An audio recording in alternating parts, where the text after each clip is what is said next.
Everyone, welcome. This is the GTM AI podcast. Episode number 24, where Jeong, the CEO and co-founder of Sparkwise, joins me to talk AI-powered group learning and revolutionizing corporate education.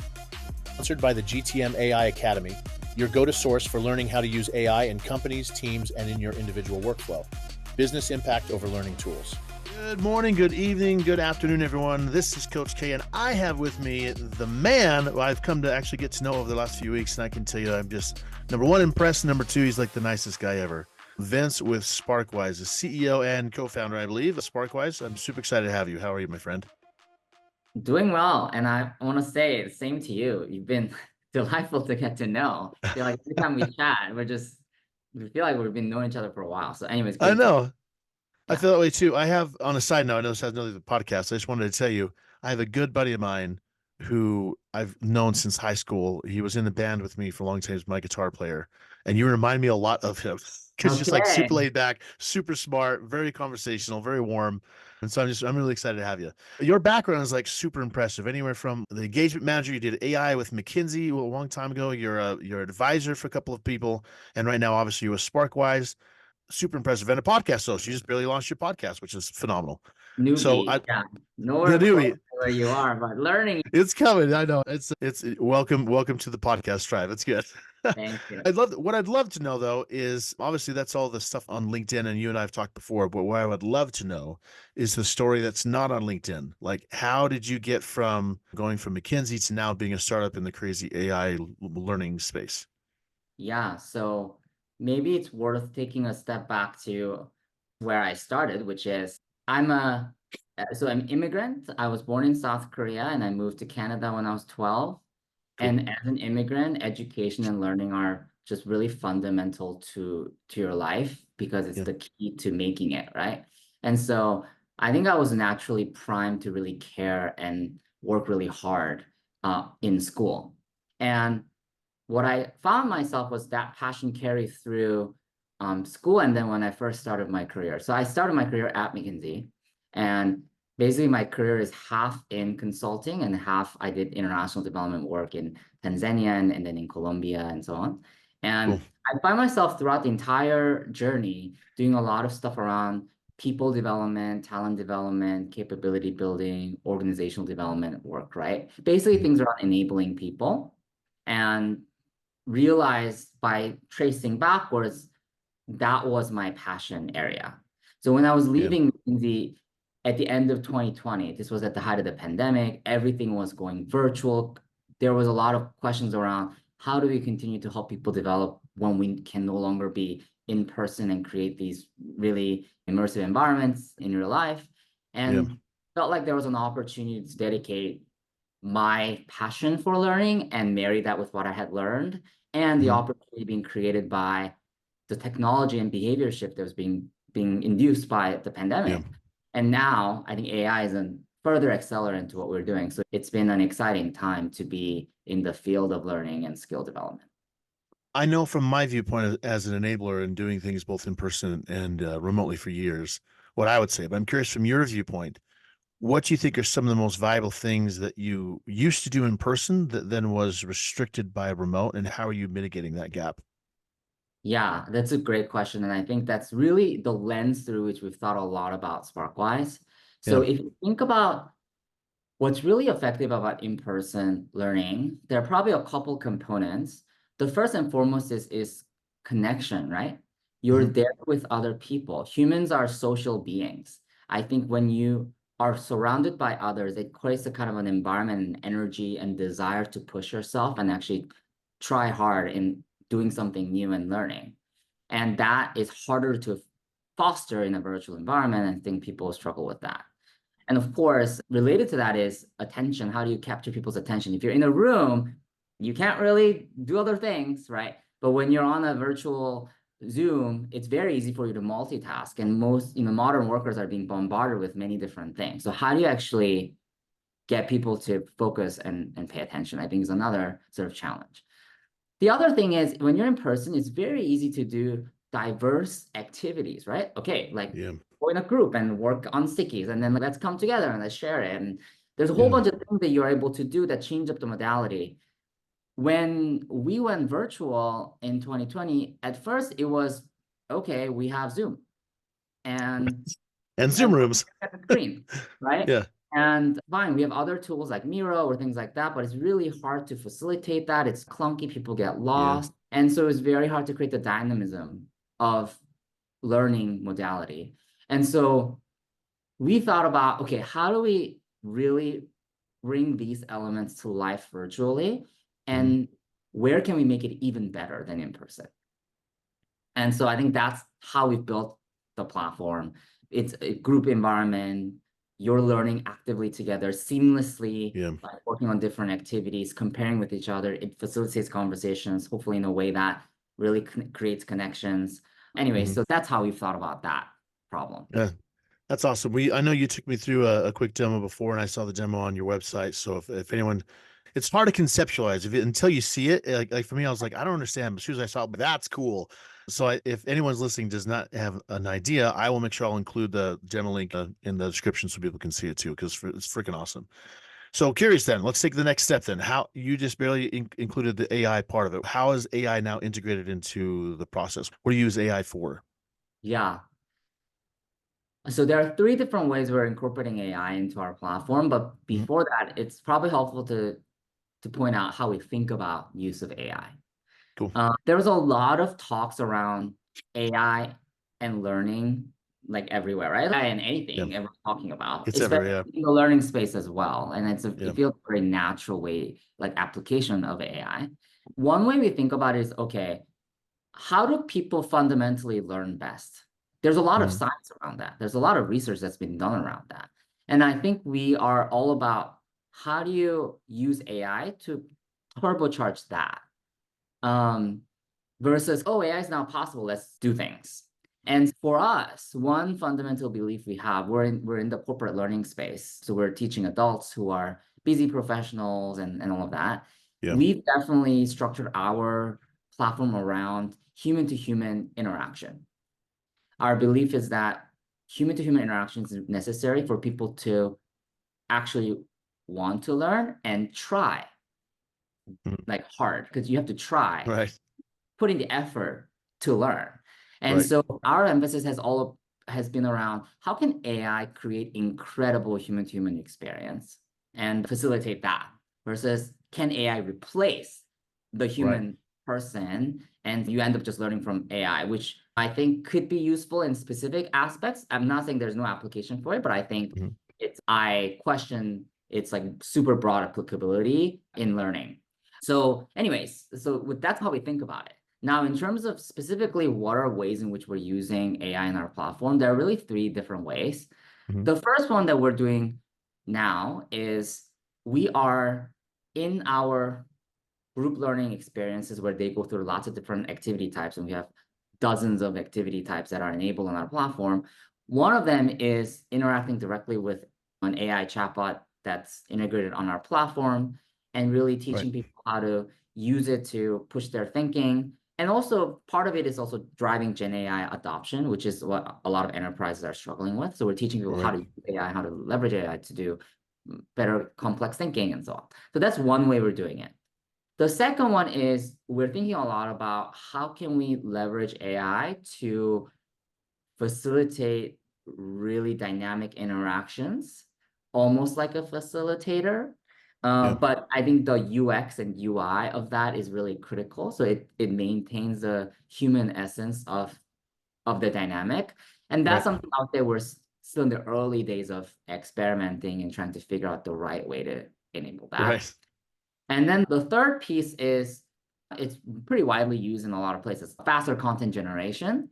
through AI. We obviously need to build a lot of activities on our platform using different experts' content, and Mhm. AI is helping us cut down the amount of time it's needed to create content.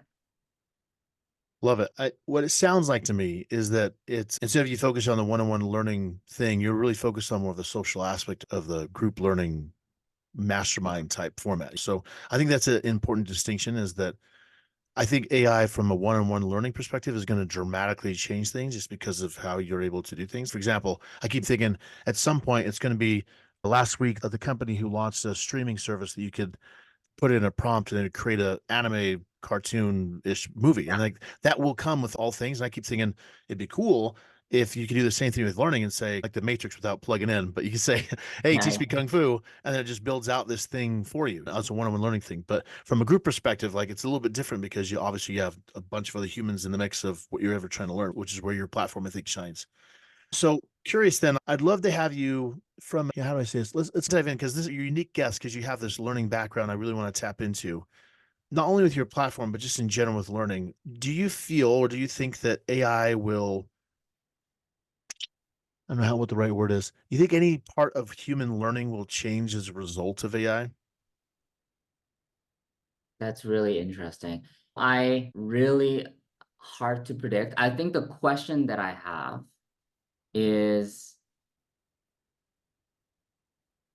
I almost want to frame it as how deep of a bond are humans able to form with AI? Can AI really approximate human connection? I think that's, to me, that's the question that comes to my mind. Yeah. Because I think a lot of, so the reason why is learning is like on the Maslow's hierarchy, like near the top. Like people, there's a lot of other things people are much more Right. motivated to care about. Right. And one of the drivers of things that make people do things that are high on the Maslow's hierarchy, like longer term benefits and so on, is more human related, I feel, motivated by like kind of social pressures and so on. And I think to the extent that AI can really like connect with humans and bring that level of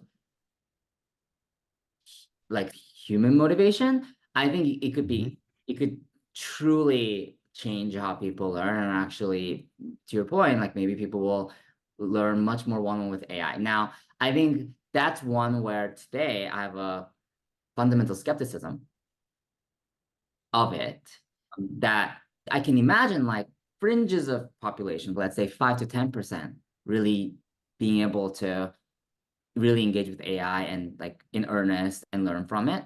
But I have doubt that the majority of human population will prefer or be as engaged talking to an AI as a human Mhm. time soon. It Yeah. just feels a little bit against biology. Yeah. Yeah. I keep thinking of, like, I'm inspired by the Marvel movies. So I keep thinking about Jarvis with Iron Man. And I just Yeah. keep thinking about how if you had a Jarvis level type of AI that was capable of to be that smart and conversational and all that thing, I just think like how would that impact kids when they're learning or professionals in the learning space? You have this co-pilot that literally can understand everything you're just fine to have a conversation with. Yeah.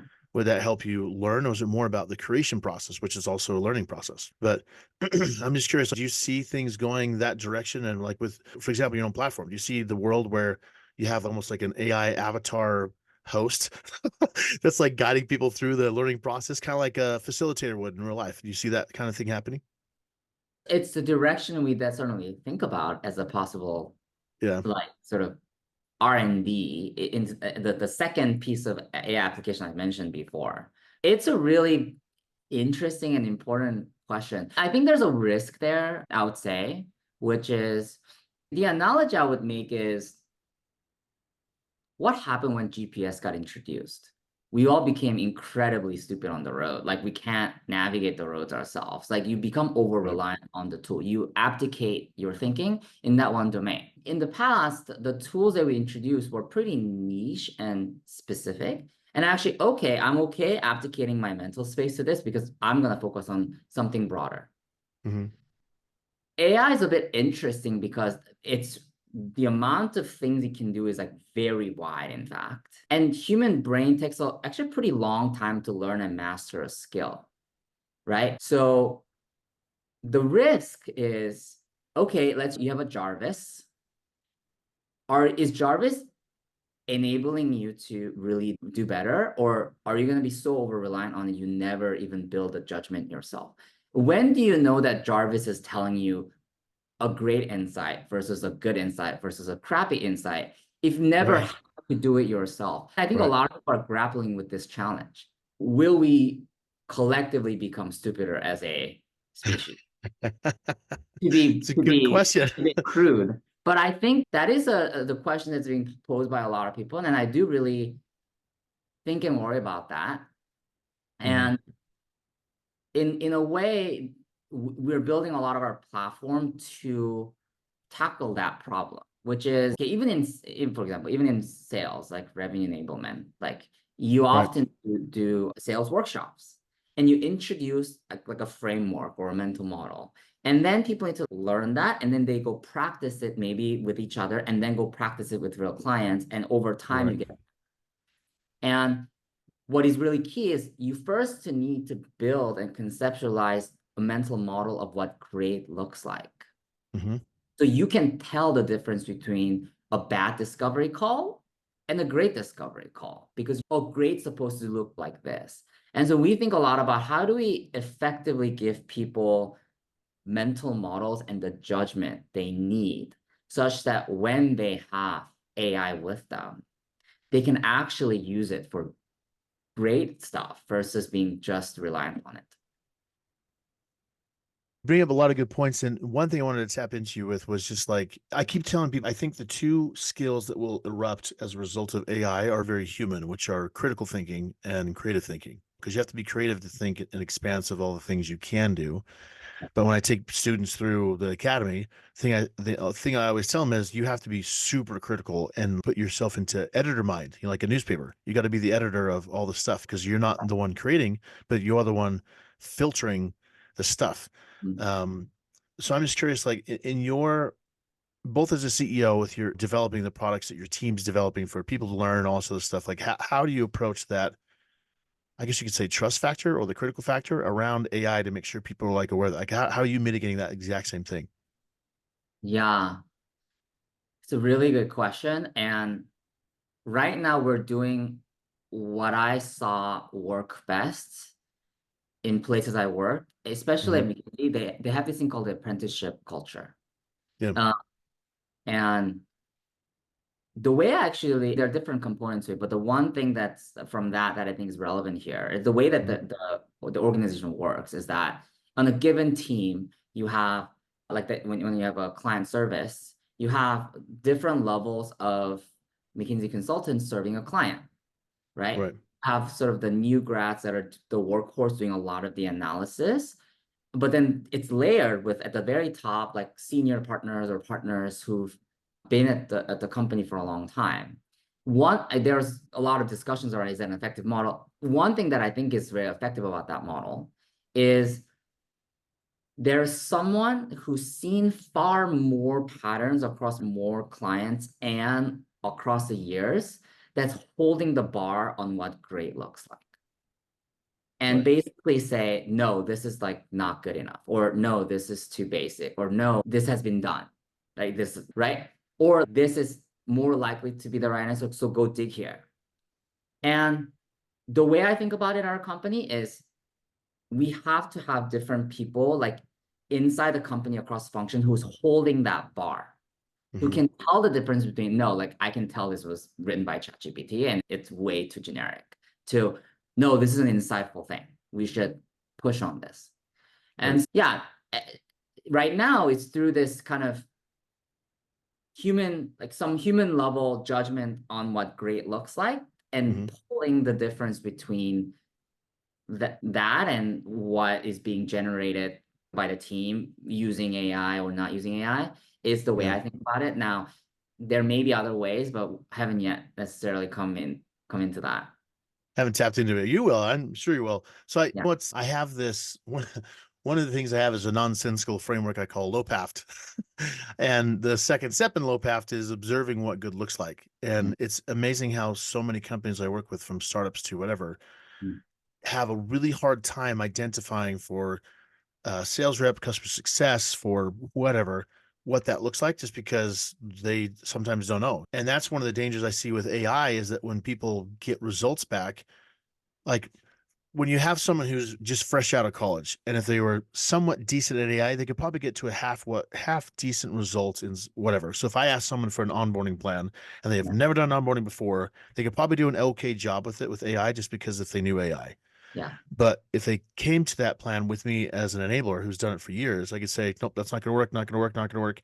And it changes things. But me as an AI and experienced person, mm, I know how to push the AI to get me to where I need to go because I know what that looks like.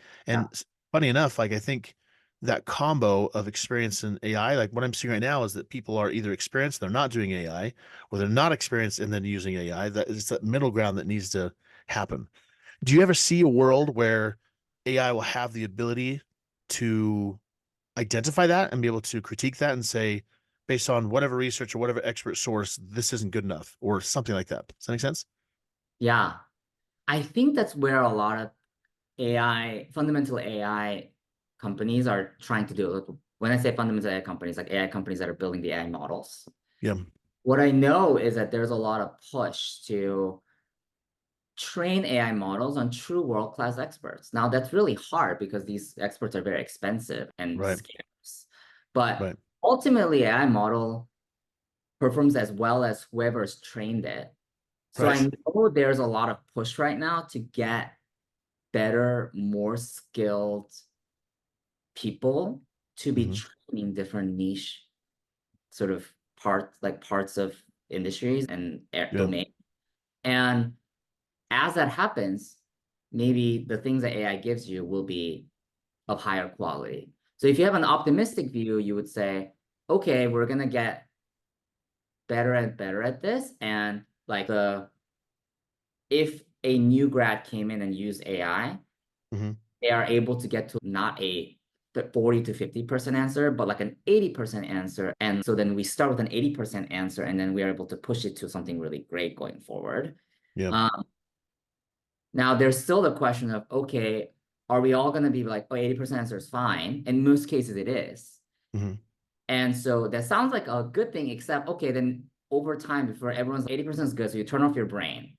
Just Right. use what AI did. If you have an entire generation that's accustomed to, let's just turn off my brain, AI is giving me an 80% answer, that's good enough, and let's go for it. Nobody ever gets to the point where they can say 80%, okay, this is what 100 looks like, and this is the gap. And then Yeah. what happens to the world, right? That's a mental exercise I think people are doing. Yeah. I've been working with some different enablement professionals around creating some sort of models for enablement as a profession. And using AI with it has been fascinating. And I feel like it's more like a companion to me versus a replacement of me, or I'm relying on it to do something for me. I'm more like tweaking it and moving it. And so I've been able to create things that I haven't ever been able to conceptualize. It's like Mid-Journey. I always want to be a comic book artist. I am a horrible painter slash drawer, but now I'm creating art that I've never been able to do before because I have that tool to do it. It's the same thing with this, where it's conceptualizing all these things in my brain that I've never been able to put into form, which I think is just awesome. By the way, I Um, would say one thing I would say is I actually think sales and enablement is one of the areas that's more promising in yeah, using AI and not falling into this trap that I'm talking about. yeah, The reason why is because sales is a very honest discipline. right, You have a very quick feedback to is what you're doing good or bad. Are prospects responding to your emails? Like, are you getting on the call and closing deals? The linkage between learning and then behavior and an outcome is so tight hmm, that you can't cheat around it. I think yeah, this risk is a lot higher when you can cheat around it. Like actually, so in the Mid-Journey example you gave, yeah, I that's a little bit maybe more vague. I guess it depends on what the outcome is. right. Because you It's just imagine art. you create something and people are Yeah, like, I think it's good. Like I personally don't have a very artistic sort of high right. standard. So I'm like, this is great. And it's almost no, that's terrible. But I Yeah, don't know. And so I'm like, so I think it depends on the discipline, but at yeah. least with sales and enablement, I do think it's quite promising. I'm gonna go back a little bit. You said one of the three things you do is you use your platform to go into corporate environments to help with Gen AI education, correct? Yeah. I'm curious, like status right now, because I know what I hear from people on my side of things, but I'd love to hear from you. What are you seeing as consistent patterns of companies trying to adopt AI and what's getting in their way, and how do you suggest overcoming that? Yeah. Yeah. What we consistently hear is okay, we bought an enterprise license to, I don't know, ChatGPT, or we Right. rolled out Copilot. 5% of people are using it. The rest don't seem to care. Or tried it once, it gave mediocre output, and they're like, this is enough Right. for me, and stopped. And people say this is a change management problem. The technology is Right. actually pretty easy to roll out, depending on the application. So some of the applications of AI requires really tight integration with data and security and Right. process engineering, all of that. But some of the basic like ChatGPT like tool is relatively easy to roll out. But the adoption is crawling at most companies. And Right. so how do I think about that? I think about that as, okay, the fundamental behavior and usage and approach to work has to be different. And so you have to elevate people's mindset, behaviors, and skills all at the same time. And so the way we're approaching it on our platform is, okay, we are going to do that by getting people to come together and talk about AI in groups and literally practice using AI together as a group in kind of a delightful way, and help them familiarize themselves with it so that it doesn't feel like this like foreign tool, but it's something, it basically, right now, the step to I'm not using AI to using AI is like too big. So people are not making the jump. And we're creating Right. the staircase to the point at which they're like, oh, okay, I'm gonna now try AI for this one thing. Oh, it worked. Okay, let me try for this other thing. And they embark on the journey to using it more in their work. Your McKinsey background is so intriguing to me. So, like with change management, since it's a lot of what I know McKinsey does, Yeah. do you feel like I don't know. For me, I'm just like, as an enabler, I do a lot of tool enablement, which is all about adoption and change management of a whatever tool, whether it's Salesforce or whatever tool it might be. Do you feel like there's anything unique around AI that you do differently opposed to any other tool, besides obviously the knowledge, but the fundamental principles of it? Is there anything you do differently? Interesting. Versus rolling out a different tool, you're saying. Yeah, whatever the tool, it's not AI. The thing that seems to be a real struggle right now is that usually when you roll out a tool inside a company, it's very use case specific. The tool is built for a very specific purpose. Right. It doesn't start from this question of where should I use it? There's a little bit of, Right. you have a hammer and trying to find just like whatever that Smacking analogy. everything. Yeah, Yeah. smacking everything. That's like Yeah. what's going on. So I think with this one, generally there's people thinking around when should I use it? That's a really big question that I haven't seen it happen as much with other rollout of tools, Right. or who should use it. Because it's kind Right. of okay, like anyone can, the company can use it. Okay, that's like kind of vague, right? Right. And so, anyways, I think that is a different challenge I'm seeing with AI than other things. And which to me, that's fundamental. Like, when do I use this? How do I use this? Who's supposed to be using this? Yeah. How do I know if it's good or not? I read this interesting stat that said that almost half of the users who sign up for ChatGPT cancel the next month Hmm. because they can't get the results they're trying for, because this is a whole new world that we've never been trained on. And right now, like, there's no formal, if anyone from OpenAI is listening, which I doubt, but if they are, like, there's no formal training from OpenAI about how to use this stuff. There's some feedback and some research papers, but there's no like, here, take this course. I guess Microsoft has some things, and so does Google. There's no formal level of saying some national level doctorate board of this is AI. There's nothing like that. So it's super interesting right now. It's a wild west in a lot of ways. So from your point of view, and I know we're almost done with time, I want to make sure I'm aware of what your time frame, but what are you most excited about specifically for your platform? What I know in the AI world, 6 months is like lifetime, but in the next 6 months to a year, what are the things you're excited about to bring into the whole learning process with your tool? Right now in our tool, I think what I'm most excited about with the AI trends is the ability to really elevate practice, feedback, and application with AI. Cool. One of the things that drives learner engagement on our platform is when they feel like the content and the thing that's being delivered is really fit for their role and their day-to-day. Yeah. And that is a delicate balance. If you roll the sales training workshop, if you have a specific content, it could work in, I don't know, B2B SaaS company. That same content is not going to work for a manufacturing, like door-to-door sales company, for instance. Right. And like AI gives you a way to tailor the experience at a much lower cost. Mm-hmm. And I think that sounds pretty exciting to me. Yeah, that's what I'll say. I love it, man. I'm really, really excited to see what you guys come up with because the platform by itself outside of AI is just freaking cool. That's coming from a guy who's ran remote stuff and in-person things for a decade. So I'm really excited to see where you guys are going. Defined you, sparkwise.co, correct? That's right. That's right. Okay, good. What's the best way, if people want to reach out to you, what's the best way to contact you? Just if you come to the website, there's ways to contact us. Yeah. Alternatively, I guess you can just get to me, vince@sparkwise.co. There you And go. if they mention your name and say, "Hey, I heard through you," make sure to give them VIP service. Yeah. Give him the Coach K service. I'll be good. Vince, like I said before, it's been a pleasure getting to know you, and I'm really excited about your tech and where you guys are going. So I just want to tell you thank you. Appreciate it. Thanks for having me. Of course, man.